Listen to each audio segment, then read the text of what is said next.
नमस्कार बच्चों, आप सभी का कैप्टन बच्चा क्लासेस प्राइवेट लिमिटेड में स्वागत है। आज हम अकबर के इतिहास के बारे में चर्चा करेंगे। जैसा कि कल के वीडियो में या इसके पहले के वीडियो में हमने अकबर पर चर्चा की थी। अकबर के विषय में जो है उसकी जो राजनीतिक उपलब्धियाँ थी उसका जो है विस्तृत विवरण दिया था। उसने उत्तर भारत में किस तरीके से मुग़ल साम्राज्य का विस्तार किया, इसका पूरा विवरण हमने इसके पहले के वीडियो में दे दिया है। अब इस दौरान उसने कुछ महत्वपूर्ण कार्य किए थे, तो जो कि पॉलिटिकली, सोशली या इकोनॉमिकली हर दृष्टिकोण से बहुत इम्पॉर्टेंट थे। यहाँ से कुछ क्वेश्चंस भी बनते हैं। तो जैसे मैंने कल आपको बताया था कि अकबर की राजपूत नीति और अकबर की जो धार्मिक नीति थी, ये दो महत्वपूर्ण नीतियों को लेकर के वो आगे बढ़ा और उसमें उसको सफलता भी मिली। उसी के क्रम में आगे जैसा कि हमने इसमें लिखा अकबर के शासनकाल की महत्वपूर्ण घटनाएं। हालांकि इसमें मैं थोड़ा सा मैंने चर्चा उस पर किया था, लेकिन इसको देख लीजिए कि 1560 से 62 2 साल का जो समय है, इतिहास में इसे पेटीकोट शासन कहा जाता है। ये बहुत महत्वपूर्ण पॉइंट है। यह अक्सर परीक्षाओं में आता रहता है। ये क्वेश्चन बहुत इंपॉर्टेंट है, इसीलिए सारे घटनाक्रम को हमने लिख दिया और हम उसको डिक्टेट भी कर देते हैं, जिससे आपको उसको याद करने में कोई असुविधा ना हो। तो ये पेटीकोट शासन का मतलब होता है जहां पर महिलाओं का प्रभुत्व होता है, उसे पेटीकोट की संज्ञा दी जाती है।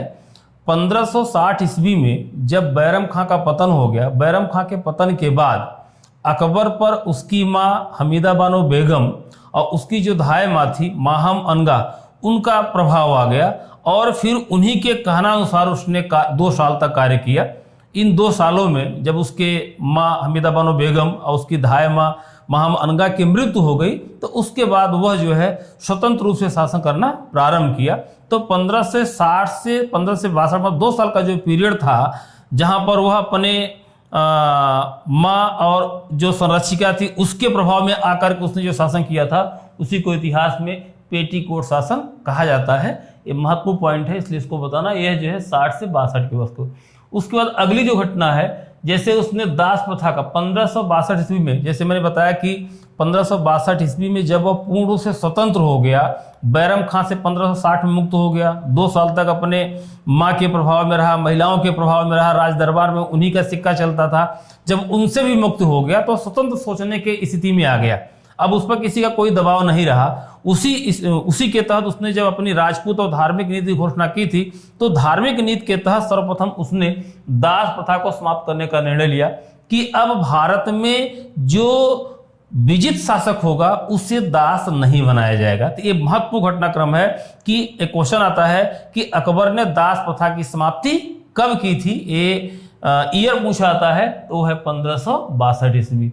उसके बाद उसी क्रम में अगला उसने निर्णय लिया अगले साल तीर्थ यात्रा करके समाप्ति। जैसा कि मैंने कल भी थोड़ा सा ब्रीफ किया था कि भारत में सदियों से परंपरा रही है कि लोग अपने जीवन के अंतिम चरण में जब पहुंचते हैं, जब वे अपने सारे कार्यों से निवृत्त हो जाते हैं, अपने लड़के बच्चों को पढ़ा लिखा दिए, उनकी शादी विवाह कर दिए, सब तरीके से जब उनको लगता है कि उनका परिवार स्थिर हो चुका है, तो वे एक परंपरा के अनुसार कि विभिन्न तीर्थों की यात्रा करते हैं। जैसे भारत में 4 जो है शंकराचार्य ने जो पीठ भारत के चारों कोनों पर स्थापित किया था, और अन्य भी जो तीर्थ स्थल हैं, तो उन पर यात्रा करने के लिए भारत में हिंदू संप्रदाय के जो लोग हैं वो सदियों से जाते रहे हैं। मुस्लिम काल में भी लोग जाते थे, लेकिन मुस्लिम शासन काल में क्या हुआ कि मुस्लिम शासकों ने उन पर धार्मिक कर लेना शुरू कर दिया। तीर्थ यात्रा कर के नाम से एक अलग से टैक्स जो है उनसे लेना शुरू कर दिया। यह जो है सल्तनत पीरियड में लगातार चलता रहा। मुगल शासन काल में भी यह अस्तित्व में बना रहा, लेकिन जब अकबर आया तो अकबर ने इस तीर्थ यात्रा कर को समाप्त कर दिया। यह महत्वपूर्ण घटना 1563 में घटित हुई। इसको भी हमने थोड़ा सा कल ब्रीफ किया था, लेकिन आज मैंने आपको इसको पूरा डिटेल बता दिया। और अगला जो इसका निर्णय था तीर्थ यात्रा करके समाप्ति। अकबर ने 1564 ईस्वी में जजिया कर को भी उसने समाप्त कर दिया। जजिया कर ऐसा कर था जो किसी मुस्लिम राज्य में रहने वाले गैर मुस्लिम जो लोग हैं उनसे यह कर वसूल किया जाता था। सल्तनत पीरियड में वसूल किया जाता था और मुगलों के समय भी यह कर शासक के द्वारा वसूल किया जाता था। लेकिन जब अकबर बादशाह बना तो उसने जजिया कर को समाप्त कर दिया। ये तीनों जो महत्वपूर्ण घटनाएं हैं बहुत इंपॉर्टेंट, यहाँ पे क्वेश्चन बनते हैं, इसलिए हमने उसको उसमें लिख दिया। उसके बाद अगली जो घटना थी, फतेहपुर सीकरी की स्थापना 1571 ईस्वी में अकबर ने आगरा से 20 मील की दूरी पर एक नए शहर का निर्माण कराया, एक नए नगर का निर्माण कराया और आगे चल करके उसने उसको राजधानी के रूप में प्रयोग किया। तो क्वेश्चन पूछाता है फतेहपुर सीकरी की स्थापना कब की गई थी?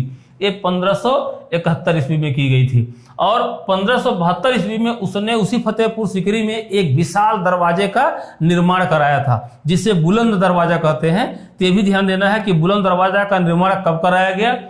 1572 ईस्वी में कराया गया। दूसरा पूछा जाता है कि किस उपलक्ष्य में कराया गया था। तो इसके संदर्भ में इतिहासकारों में मतभेद है।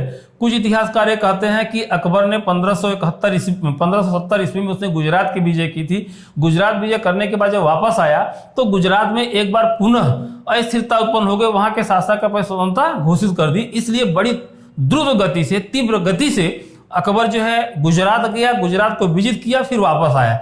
तो उसने जो है उसी उपलक्ष्य में 1572 ईस्वी में फतेहपुर सीकरी में एक विशाल दरवाजे का निर्माण कराया था, इसे बुलंद दरवाजा कहता है। लेकिन कुछ इतिहासकार कहते हैं कि अकबर ने बुलंद दरवाजे का निर्माण दक्षिण विजय के उपलक्ष्य में कराया था। तो किस उपलक्ष्य में कराया था, एक क्वेश्चन बनता है। तो ऐसी स्थिति में ऑप्शन जो आएगा उसमें दोनों ऑप्शन, जैसे गुजरात विजय या दक्षिण विजय, तो दोनों ऑप्शन एक साथ कभी नहीं रहेंगे। इस बात को आप सबको ध्यान देना है। तो उसने बुलंद दरवाजे का निर्माण 1572 ईस्वी में कराया और वहीं पर उसने जो है एक इबादत खाना, पूजा गृह का निर्माण कराया था। एक्चुअल में जो अकबर का व्यक्तित्व था वह बहुत प्रभावशाली था। जिस तरीके से उसने राजनीतिक पराकाष्ठा को प्राप्त किया था उसी तरीके से वह धार्मिक पराकाष्ठा को प्राप्त करना चाहता था। जैसा कि हम पहले चर्चा कर चुके हैं कि अकबर बहुत महत्वाकांक्षी था। राजनीतिक पराकाष्ठा के बाद वह आध्यात्मिक पराकाष्ठा या धार्मिक पराकाष्ठा को प्राप्त करना चाहता था। यह उसकी महत्वाकांक्षा थी। ऐसी स्थिति में उसने जब फतेहपुर सीकरी में दरबार लगाना शुरू किया तो वहां पर उसने एक पूजा गृह का निर्माण कराया। वहां पर इबादत खाने, पूजा गृह का निर्माण कराया और वहां बैठ करके वह मुस्लिम धर्म के जो आचार्य थे उनके साथ उसने धार्मिक चर्चाएं की, उनसे वाद विवाद किया। लेकिन अकबर कंफ्यूज सदैव रहा। कारण क्या था? जैसे मैंने कल भी चर्चा किया था कि अकबर पढ़ा लिखा था नहीं, तो वह उसका सही विश्लेषण कर नहीं पाता था। ऐसी स्थिति में जब वो कंफ्यूज होता था तो उसको लगा कि अगर कुरान में या किसी भी धार्मिक ग्रंथ में जब एक बात लिखी गई है तो उस पर मतायक कैसे हो सकता है। अगर जो बात सत्य के रूप में लिखी हुई है या धार्मिक ग्रंथों में जो बातें लिखी गई हैं तो उस पर लोगों के अलग अलग मत कैसे हो सकते हैं, इसका वो विश्लेषण नहीं कर पाया। इसी को लेकर के उसने जो है इबादत खाने का निर्माण कराया। लेकिन वह जो मौलवी थे या जो इस्लाम धर्म के जो विद्वान थे उनसे संतुष्ट नहीं हुआ। तो फिर आगे चल करके उसने जो है उस इबादत खाने का जो स्वरूप था वह संसद का स्वरूप दे दिया। इसे धर्म संसद कहा गया। इसका मतलब यह था कि उसने इबादत खाने का दरवाजा सभी धर्म के लोगों के लिए खोल दिया। अब उसमें जैन धर्म के आचार्य, हिंदू धर्म के आचार्य, इस्लाम धर्म के आचार्य, बौद्ध धर्म के आचार्य सबको आमंत्रित किया। कुछ क्रिश्चियन के जो फादर थे वो भी उसके दरबार में उपस्थित हुए। उनके साथ अकबर ने धार्मिक चर्चाएं की। लेकिन धार्मिक चर्चाओं के बाद उनसे भी वह संतुष्ट नहीं हुआ, क्योंकि यहाँ पर भी वही स्थिति रही कि एक ही विषय पर विभिन्न धर्मों के जो विभिन्न आचार्य रहे उनके विचारों में मतभेद रहा। ऐसी स्थिति में अकबर को ये लगा कि कोई भी धर्म बुरा नहीं है, कोई भी धर्म अच्छा नहीं है, सभी धर्मों में अच्छाइयाँ और बुराइयां हैं। तो उसके मन में आया कि क्यों न एक ऐसे धर्म का इजाद किया जाए, क्यों न एक ऐसे धर्म का आविष्कार किया जाए जिसमें सभी धर्मों का समन्वय हो। मतलब ये निकलता है कि सभी धर्मों की जो अच्छी बातें हों उसको एकत्रित करके उसे एक जगह संगठित करके एक नए धर्म का स्वरूप दिया जाए। तो इसी को लेकर के उसने जो है एक नए धर्म का आविष्कार किया जिसे कहा गया दीन ए इलाही। दीन ए इलाही जो धर्म था इसमें सभी धर्मों का समन्वय था। 1581 ईस्वी में अकबर ने दीन ए इलाही धर्म की स्थापना की थी और उसके दरबार में रहने वाला हिंदू शासक बीरबल था जिसने अकबर के दीन ए इलाही धर्म को सर्वप्रथम स्वीकार किया था। उसके बाद उसने जो है 1582 ईस्वी में टैक्स कलेक्शन को लेकर के जो है एक नई पद्धति का इजाद किया, जिसे कहा गया 10 साला पद्धति। इसका मतलब कि जो राजस्व का निर्धारण होता था, पहले एनुअली इसको निर्धारित किया जाता था, एनुअली इसको जो है कलेक्ट किया जाता था, लेकिन इससे असुविधाएं होती थी, इसलिए इसने जो है टोडरमल की सहायता से जो है एक ऐसी पद्धति का निर्माण किया कि अगर एक बार राजस्व का निर्धारण कर दिया जाए तो उसी पद्धति के अनुसार 10 साल तक उसको वसूला जाए, फिर 10 साल बाद उसका पुनरीक्षण मतलब जो है पुनर्परीक्षण करके फिर नई पद्धति को इम्प्लीमेंट किया जाए। तो यह अकबर के समय की महत्वपूर्ण घटनाएं रही। इसके साथ अब जो अकबर के संदर्भ में जो महत्वपूर्ण क्वेश्चन आता है कि अकबर की जो दक्षिण विजय थी वो दक्षिण विजय क्या थी। तो आइए इसी क्रम में आगे देख लेते हैं कि अकबर की दक्षिण विजय, इस पे क्वेश्चन पूछा जाता है कि अकबर ने अपनी दक्षिण विजय की जो नीति थी उसका निर्माण क्यों किया। तो इसको पहले लिख लेते हैं, अकबर की दक्षिण नीति।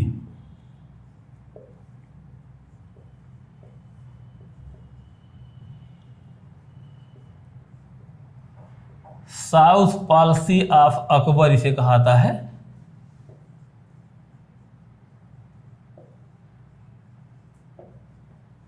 South policy of Akbar. पहला क्वेश्चन यहां बनता है कि अकबर ने अपनी दक्षिण नीति का निर्माण क्यों किया। इसका जो आंसर है, अपनी महत्वाकांक्षा को पूर्ण करने के लिए अकबर ने अपनी दक्षिण नीति का निर्माण किया। जैसे कि मैं पहले की चर्चा कर चुका हूं कि अकबर की महत्वाकांक्षा यह थी कि वह एक बड़े भूभाग पर शासन करना चाहता था। इसका मतलब कि उत्तर से लेकर दक्षिण तक, पूरब से लेकर पश्चिम तक जो भारत का विशाल भौगोलिक क्षेत्र था, इस पूरे विशाल भौगोलिक क्षेत्र पर वह शासन करना चाहता था, वहां का वह बादशाह बनना चाहता था। इसी महत्वाकांक्षा को लेकर के इसने जब उत्तर भारत की विजय कर ली तो उत्तर भारत की विजय के बाद इसने दक्षिण की ओर सैन्य अभियान शुरू किया और उसमें उसे कुछ आंशिक सफलताएं मिली। तो यहाँ पे जो क्वेश्चन बनता है कि अकबर की दक्षिण नीति का उद्देश्य क्या था, इसका जवाब होगा कि अकबर की दक्षिण नीति का उद्देश्य था अकबर की महत्वाकांक्षा या दक्षिण भारतीय राज्यों को विजित करके मुगल साम्राज्य में मिलाना, यह उसकी महत्वाकांक्षा थी। इसी महत्वाकांक्षा को लेकर के अकबर ने दक्षिण विजय की नीति का निर्माण किया। अब दक्षिण विजय की जब नीति का उसने निर्माण किया तो उसने उसी नीति को अपनाया जो उसने उत्तर भारत में अपनाया था। उसने सर्वप्रथम अपने दूतों को दक्षिण भारतीय राज्यों के यहाँ भेजा और उन दूतों को दक्षिण भारतीय राज्यों के दरबार में भेज करके उनसे कहा कि वे उसकी अधीनता को स्वीकार करें। उस समय दक्षिण भारत में 3 शक्तिशाली राज्य थे, एक अहमदनगर, बीजापुर और गोलकुंडा, और एक चौथा राज्य था जिसे कहते थे खानदेश। हालांकि यह शक्तिशाली राज्य नहीं था। तो अकबर के समय में 3 शक्तिशाली राज्य और एक कमजोर राज्य था। कह सकते हैं कि पूरा का पूरा दक्षिण भारत लगभग उसमें 4 राज्यों के अंतर्गत आता था, जिसमें खानदेश जो सबसे पहले पड़ता था। उत्तर भारत से दक्षिण भारत जाए तो सर्वप्रथम विंध्य पर्वत की तराई का जो इलाका था उसमें छोटे छोटे राज्यों का समूह था जो अपने नाम के आगे खान की टाइटल लगाते थे। उन्हें सामूहिक रूप से खानदेश कहा था। तो खानदेश, बीजापुर, गोलकुंडा और अहमदनगर, ये 4 राज्य थे। इन सभी राज्यों के यहाँ अकबर ने अपना राजदूत भेजा और अपने राजदूतों को भेज करके उनसे कहा कि वे अकबर की अधीनता को स्वीकार करें। अकबर उनसे दोस्ती का हाथ बढ़ाना चाहता है। लेकिन दूसरा उसने चुनौती भी दी कि जो राज्य अकबर की अधीनता को स्वीकार नहीं करेंगे उनके विरुद्ध सैन्य कार्रवाई की जाएगी। जब यह संदेश लेकर के अकबर के राजदूत दक्षिण भारतीय राज्यों के दरबार में गए तो खानदेश ने बिना किसी विरोध के अकबर की अधीनता को स्वीकार कर लिया। उसके बाद अहमदनगर, बीजापुर और गोलकुंडा, ये जो 3 शक्तिशाली राज्य थे, इन 3 राज्यों में से बीजापुर और गोलकुंडा और अहमदनगर, इन तीनों ने अकबर की अधीनता को स्वीकार नहीं किया। लेकिन इन तीनों में से 2 राज्यों ने, बीजापुर और गोलकुंडा ने अकबर के राजदूत के साथ उसके दरबार में बहुमूल्य उपहार भिजवाए। लेकिन अहमदनगर ने इस पर कोई प्रतिक्रिया व्यक्त नहीं की। ध्यान दीजिएगा, इसमें क्वेश्चन पूछा आता है कि अहमदनगर पर अकबर ने क्यों आक्रमण किया। पहला आक्रमण दक्षिण में उसका अहमदनगर के विरुद्ध ही था। तो उसके पीछे का कारण यह था क्योंकि दक्षिण भारत के जो राज थे, खानदेश ने अकबर की अधीनता को स्वीकार कर लिया, बीजापुर गोलकुंडा ने अधीनता भले नहीं स्वीकार किया, लेकिन अकबर के सम्मान में उनके राजदूतों के साथ बहुमूल्य उपहार भिजवाए, लेकिन अहमदनगर ने उसके राजदूतों के साथ कोई प्रतिक्रिया व्यक्त नहीं की। इसलिए अकबर ने अहमदनगर पर अपना पहला सैन्य अभियान किया। अब सवाल उठता है कि अहमदनगर ने अकबर की अधीनता को स्वीकार क्यों नहीं किया। बीजापुर गोलकुंडा खानदेश ने अधीनता स्वीकार कर लिया, बीजापुर गोलकुंडा ने बहुमूल्य उपहार भेजा, तो उसके पीछे की जो वजह थी वो ये थी कि अकबर की मजबूत सैन्य शक्ति। दक्षिण भारतीय राज्य अकबर के बारे में जानते थे कि वह बहुत ताकतवर है, उसके पास विशाल सेना है, यदि वह आक्रमण करेगा तो दक्षिण भारतीय राज्य उसका विरोध नहीं कर पाएंगे। लेकिन अहमदनगर का जो राज्य था वह इस बात को जानता था कि अकबर की जो सेना है, मुगल सेना, वह उसके मजबूत किले को भेद नहीं पाएगी। इसलिए अपनी इस ताकत को ध्यान रखते हुए अहमदनगर ने अकबर के संदेश पर कोई प्रतिक्रिया व्यक्त नहीं की। जब अहमदनगर ने कोई प्रतिक्रिया व्यक्त नहीं की, तब अकबर ने अहमदनगर के विरुद्ध सैन्य कार्रवाई की योजना बनाई। अब मुगल सेना दक्षिण भारत पर सैन्य अभियान के लिए तैयारी करने लगी। जो बैरम खां का पुत्र था अब्दुल रहीम खान खाना, और उसके साथ अकबर ने अपने एक पुत्र को दक्षिण अभियान के लिए अहमदनगर भेजा। मुगल सेना ने अहमदनगर पर आक्रमण किया, लेकिन अहमदनगर के मजबूत किले को मुगल सेनाएं भेद नहीं पाई, और रास्ते में अब्दुल रहीम खान खाना और परवेज जो अकबर का पुत्र था उसके बीच वैचारिक मतभेद हो गया। इसलिए रणनीति सही तरीके से नहीं बन पाई। अंततोगत्वा मुगल सेना वापस आ गई। तो कहने का मतलब ये निकलता है कि अकबर ने अहमदनगर के विरुद्ध सैन्य कार्रवाई करवाई, लेकिन उसे पूर्ण सफलता न मिल करके उसे आंशिक सफलता ही मिल पाई।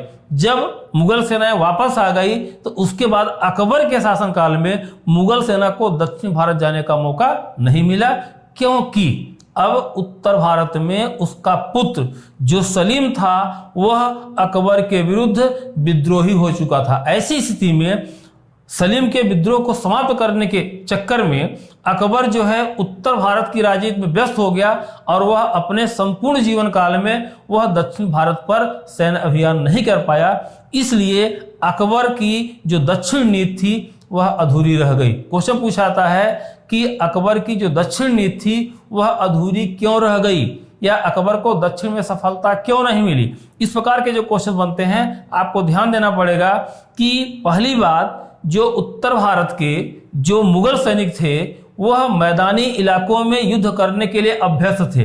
दक्षिण भारत की जो भौगोलिक परिस्थितियां थी वह अनुकूल नहीं थी। उन प्रतिकूल परिस्थितियों में लड़ने के लिए जो मुगल सैनिक थे वे अभ्यस्त नहीं थे। ऐसी स्थिति में जब मुगल सैनिक दक्षिण भारत गए तो वे दक्षिण भारत की भौगोलिक परिस्थितियों को जान नहीं पाए, समझ नहीं पाए, और उसमें उन्हें सफलता नहीं मिली। तो इस बात को ध्यान देना पड़ेगा कि दक्षिण भारत में जो मुगलों को प्रारंभिक सफलता नहीं मिली, उसके पीछे वजह थी वहां की भौगोलिक स्थितियां, पहला कारण। दूसरा यह था कि जो मुगल सेना थी इसमें वैचारिक मतभेद हो गया, इसलिए रणनीति सही नहीं बन पाई। ठीक है, तो ये दो प्रमुख कारण रहे हैं जिसकी वजह से अकबर को सफलता नहीं मिली, और उसके बाद अकबर को वहां पर आक्रमण करने का मौका नहीं मिला, क्योंकि वह उत्तर भारत की राजनीति में जो व्यस्त हो गया।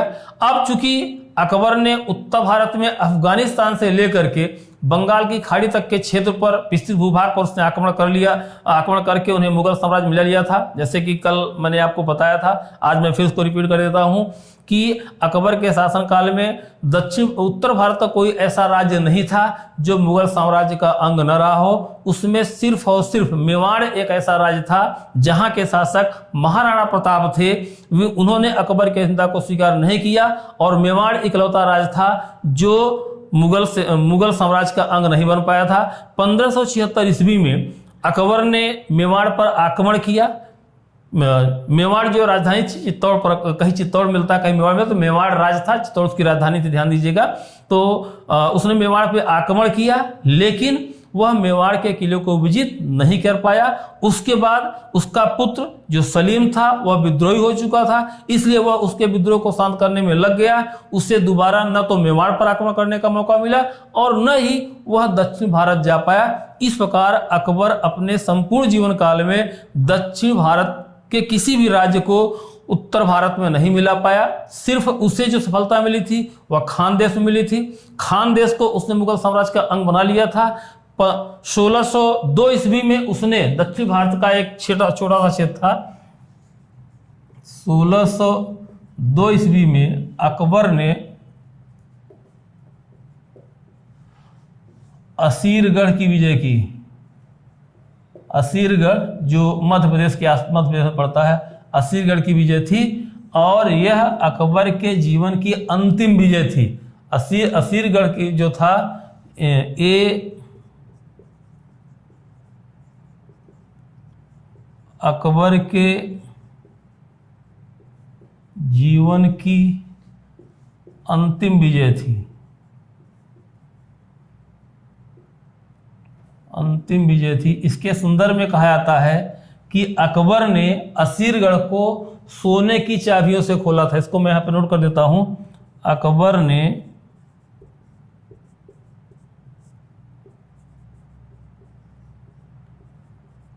असीरगढ़ के किले को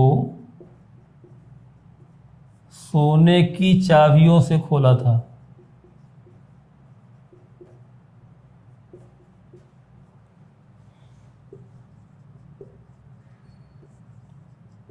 इसका मतलब मैं आपको समझा देता हूं। क्योंकि जिस तरीके से अहमदनगर का किला मजबूत किला था, उसी तरीके से असीरगढ़ का किला भी बहुत मजबूत किला था। अकबर ने जब असीरगढ़ पर आक्रमण किया तो किले का दरवाजा नहीं टूट पाया। ऐसी स्थिति में अकबर ने यहाँ पर कूटनीति का सहारा लिया और वहाँ का किले का जो संरक्षक था पहले उसे मिलाया और उसे घूस दिया। घूस दे करके उसने असीरगढ़ के किले का ताला खुलवा दिया और फिर उसने असीरगढ़ को विजित की। तो इसलिए कहा जाता है कि अकबर ने असीरगढ़ के किले को सोने की चाबियों से खोला था, अर्थात घूस देकर खोला था। और यह अकबर के जीवन का एक दाग भी है कि अकबर ने यहाँ पर धोखे से विजय प्राप्त की थी। उसने यहाँ अपने सैन्य पराक्रम के बल पर असीरगढ़ को विजित नहीं किया था, बल्कि उसने घूस देकर असीरगढ़ पर अधिकार किया था, उसे विजित किया था। तो यह अकबर के जीवन का एक उसको धब्बा भी माना जाता है। इतिहासकार उसके संदर्भ में कहते हैं कि यहाँ पर अकबर ने गलत किया था। तो इस तरीके से अकबर के शासनकाल में दक्षिण भारतीय जो राज्य था वह अहमदनगर था, जिस पर उसे आंशिक सफलता मिली। बाकी जो राज्य थे वे अभी भी मुगल साम्राज्य के अंग नहीं बन पाए थे। और अकबर अपने पुत्र सलीम खां के विद्रोह से काफ़ी आहत था और उसके विद्रोह को समाप्त करने के लिए उसने यहाँ तक निर्णय ले लिया था कि वह अपना उत्तराधिकारी सलीम को नहीं बनाएगा। और इस वजह से उसने अपने पोते अपने पोते को जो जहांगीर का पुत्र था खुसरो, उसको अपना उत्तराधिकारी बनाने का निर्णय लिया था। और खुसरो इस बात को लेकर के मानसिक रूप में तैयार भी हो गया था, लेकिन अपनी मृत्यु के कुछ समय पूर्व उसने अपने पुत्र सलीम को माफ करते हुए उसे अपना उत्तराधिकारी घोषित किया था। तो यहां पर देख लेते हैं कि अकबर की जो मृत्यु हुई थी, अकबर की मृत्यु 1605 ईस्वी में हुई और अपनी मृत्यु के पूर्व ही अकबर ने अपने पुत्र सलीम को अपना उत्तराधिकारी घोषित कर दिया। और जो एक चगदाई जो तुर्क थे लोग, उसकी जो परंपरा थी उसका निर्वहन किया। हालांकि इसके पहले तमाम प्रकार के विवाद भी हुए थे, दरबार में इस बात पे चर्चा भी हुई थी। जैसा कि जब खुसरो का नाम आया तो दरबार में इस विषय को लेकर के चर्चा हुई, तो दरबार में बैठे हुए बहुत सारे लोगों ने सलीम के विपक्ष में जाकर के कि सलीम में बादशाह बनने के गुण नहीं है, इसलिए उसे उत्तराधिकारी नहीं बनना चाहिए। तो उसी बीच मतलब जो है कुछ लोगों का यह था कि जो चगताई तुर्कों की जो परंपरा रही है उसमें बड़ा पुत्र ही बादशाह बनता है, इसलिए सलीम को ही उत्तराधिकारी बनना चाहिए। यह बात अकबर के समझ में आई, इसलिए अपनी मृत्यु के पूर्व उसने सलीम को अपना उत्तराधिकारी घोषित किया और आगे चल करके सलीम जो है जहांगीर के नाम से मुगल बादशाह बना। तो जहांगीर के संदर्भ में हम लोग अगले वीडियो में देखेंगे। तब तक के लिए धन्यवाद।